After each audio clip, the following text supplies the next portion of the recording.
दोस्तों, मैं आपका दोस्त एस्ट्रोलॉजर सऊद अयूब अपने चैनल में एस्ट्रो 101 में खुश आमदीद कहता हूं। तो दोस्तों, आज हम डिस्कस करने जा रहे हैं बाबर आजम की कुंडली। तो ये मेरे सामने कुंडली मौजूद है। उनकी बर्थ 15 अक्टूबर 1994 की है। लाहौर की बर्थ है। इनका टाइम जो है वो गूगल पर अवेलेबल नहीं था। मैंने बड़ी कोशिश की पर मुझे जो है वो उनका एग्जैक्ट टाइम ऑफ बर्थ जो है वो नहीं मिला। गूगल पर अगर आप देखेंगे तो जो भी कुंडली बनी हुई मिलेगी ना आपको, वो 00 के टाइम के साथ बनी हुई है। तो वहाँ पर खैर और है, तो मैंने इनके इवेंट्स जो है वो मैच करके कुंडली बनाई है। 12 PM का टाइम दिया है। तो उसके मुताबिक ये सजिटेरियस असेंडेंट बनते हैं। इनकी कुंडली जो है वो बड़ी स्ट्रॉन्ग बन रही है। त्रिकोण का मालिक जो है वो बैठा हुआ है, केंद्र में बैठा हुआ है और सजिटेरियस असेंडेंट है। और पहले और चौथे का मालिक जो है वो जुपिटर है। बहुत ही ऑस्पिशियस प्लैनेट है और 11th हाउस में बैठा हुआ है।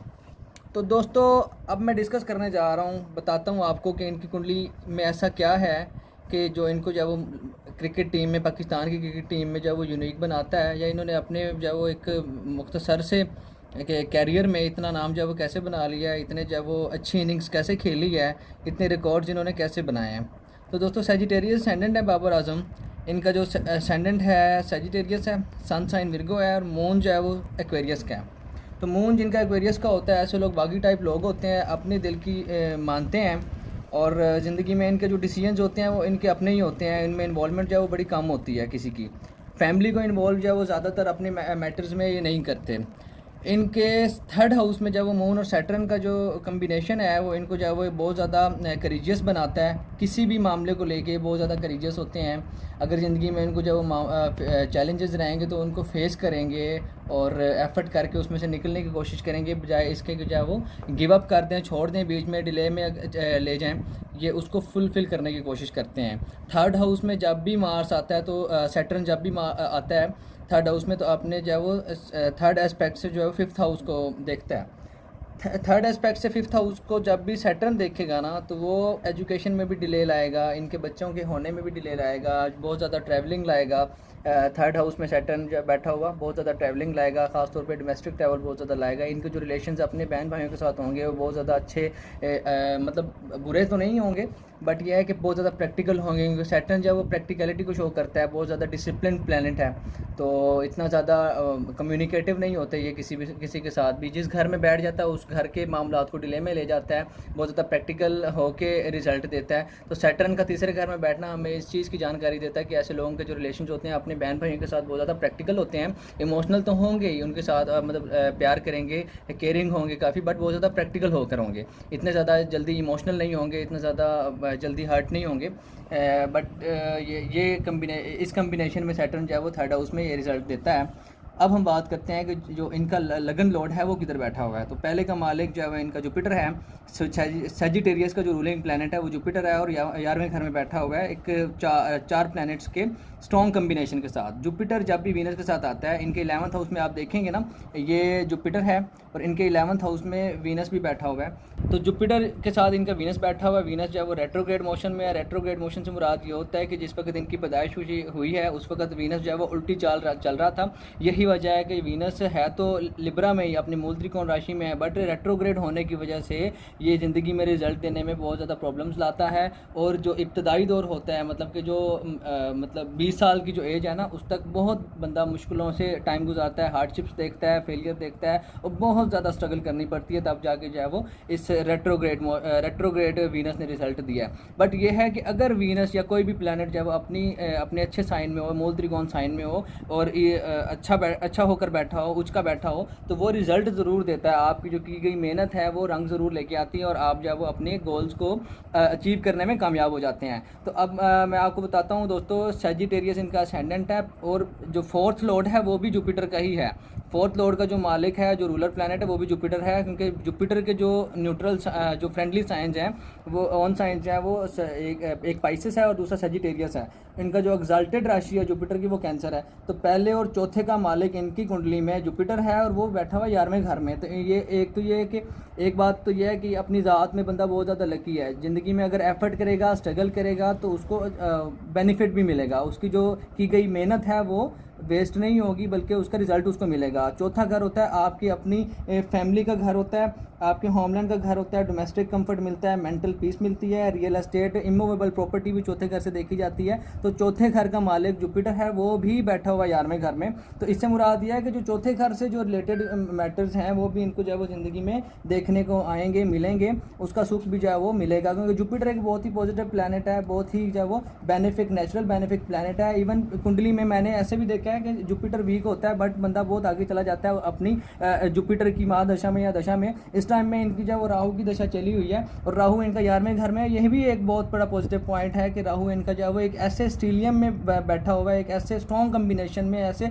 दो ऑस्पिशियस प्लैनेट के साथ बैठा हुआ है, स्ट्रॉन्ग होकर बैठा हुआ है कि उसने अपनी महादशा के दौरान इनको बहुत अच्छे से हिट किया है कि जो है वो हीरो बन गया है, बहुत से अच्छे रिकॉर्ड्स बनाया है, बहुत अच्छा पैसा कमा लिया अब तक। 11वां घर इनका बहुत स्ट्रॉन्ग है, तो इनकी जो है वो जो फॉरेन ट्रैवलिंग है वो भी बहुत ज़्यादा रहेगी ज़िंदगी में, इनकी जो ख्वाहिशात होंगी वो फुलफिल होंगी, सोशल इमेज बहुत ज़्यादा अच्छा होगा, इनके दोस्त भी अच्छे देखे गए हैं, इनकी ज़िंदगी में ग्रोथ थ्रू आउट लाइफ आएगी और गेंस ही गेंस हैं।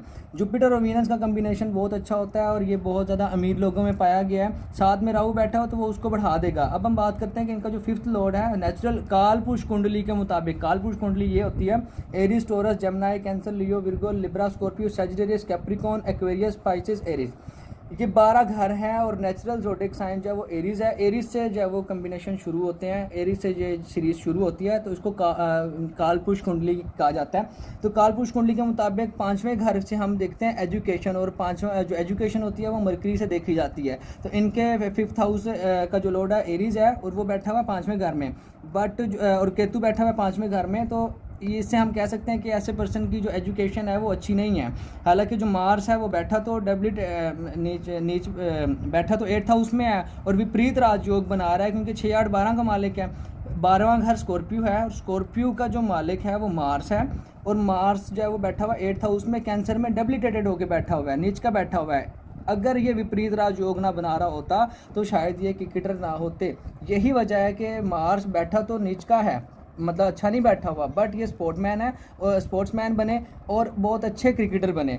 यहाँ तक कि इन्होंने बहुत अच्छे बड़े बड़े रिकॉर्ड्स भी तोड़े हैं, बहुत अच्छे रिकॉर्ड्स बनाए हैं। ये विपरीत राजयोग जो बन रहा है कि 6, 8, 12 का मालिक 6, 8, 12 में बैठा हुआ है, तो यही वजह है इनके इतना नाम कमाने की, इतना आगे आने की क्रिकेट टीम में कि वो इस वक्त जो है वो पिछले 2-3 साल से जो है वो ये बाबर आजम जो है पाकिस्तान क्रिकेट टीम के कैप्टन है। इनके 5th लॉर्ड में केतु है, तो इनकी एजुकेशन इतनी अच्छी नहीं है इनकी, और बल्कि इनको एजुकेशन में बड़ा प्रॉब्लम आया होगा जब भी जिस मतलब इनके एजुकेशन में मसला आया होगा, और ये इतनी अच्छी एजुकेशन नहीं है। मैक्सिमम इंटर और अंडर ग्रेजुएट ऐसे लोग होते हैं, तो एजुकेशन इनकी मैं अच्छी नहीं देख रहा, क्योंकि मरकरी रेट्रोग्रेड भी है। रेट्रोग्रेड जब भी कोई प्लैनेट होगा दोस्तों मैं आपको बता दूं, उस घर के उस प्लैनेट के जो रिज़ल्ट होंगे, या जो प्लैनेट वो प्लैनेट जिस तरह के भी रिज़ल्ट देता होगा उसके रिजल्ट्स में ना कमी आ जाएगी, डिले आ जाएगा, वो उसकी जो ड्यूरेशन है वो बढ़ जाएगी।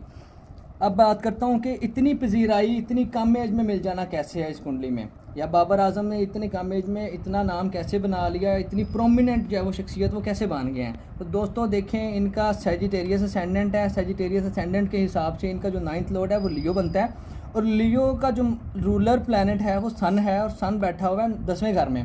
तो दोस्तों सन जो है वो प्लैनेट्स का किंग माना जाता है कुंडली में, एस्ट्रोलॉजी की दुनिया में सन जो है वो प्लैनेट्स का किंग माना जाता है। सन अगर अच्छा बैठ जाए ना तो आप अपनी फील्ड के बादशाह बन जाते हैं, अपनी फील्ड के बहुत बड़े मास्टर स्कॉलर बन जाते हैं, प्रोफेसर बन जाते हैं, किसी भी फील्ड में हो आप उसके समझ लें कि वो आपका जो नाम होता है ना वो बड़ा नाम बन जाता है। तो 9th लॉर्ड का मालिक जब भी 10वें घर में जाएगा आपको शोहरत देगा आपके प्रोफेशन से। तो उनका जो आपको पता ही है कि बाबर आजम जो है वो अपनी क्रिकेट, अपनी जो कॉम्पिटेंसी है, जो उनके पास स्किल है, वो एक बहुत अच्छे बैट्समैन है, उसी की वजह से जो है वो जाने जाते हैं, बहुत अच्छे बैट्समैन के नाम से जाने जाते हैं। जो उनका वजह शोहरत है वो उनकी जो है वो बैटिंग है, उनकी जो वजह शोहरत है वो उनकी बैटिंग है, उनकी कॉम्पिटेंसी है।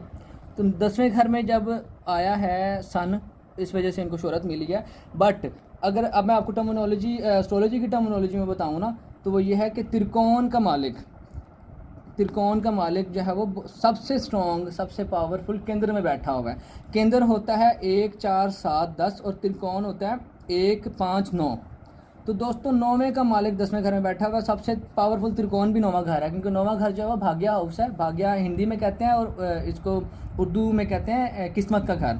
आपकी जो किस्मत है, जो आपका नसीब है, वो 9वें घर से देखा जाता है कि आप जिंदगी कितने लकी हैं, या आप को कितना सफ़र करना पड़ेगा, कितनी स्ट्रगल करनी पड़ेगी अपने जो है वो गोल्स को अचीव करने के लिए।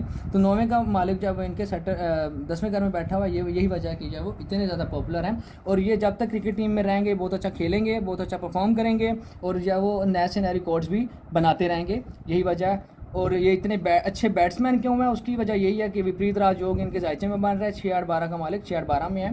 तो ये मेरी कुछ ऑब्जर्वेशंस थी। इनका जो शादी का टाइम भी चला हुआ है, और होपफुली इनकी जो शादी है आने वाले 1 से 1.5 साल में मुझे जो है वो होती नज़र आ रही है। और फ़ौरन से जो है वो लड़की लेके आएंगे, इसका इम्कान इनके जायचे में। इनके 7th लॉर्ड इनका 11th में है।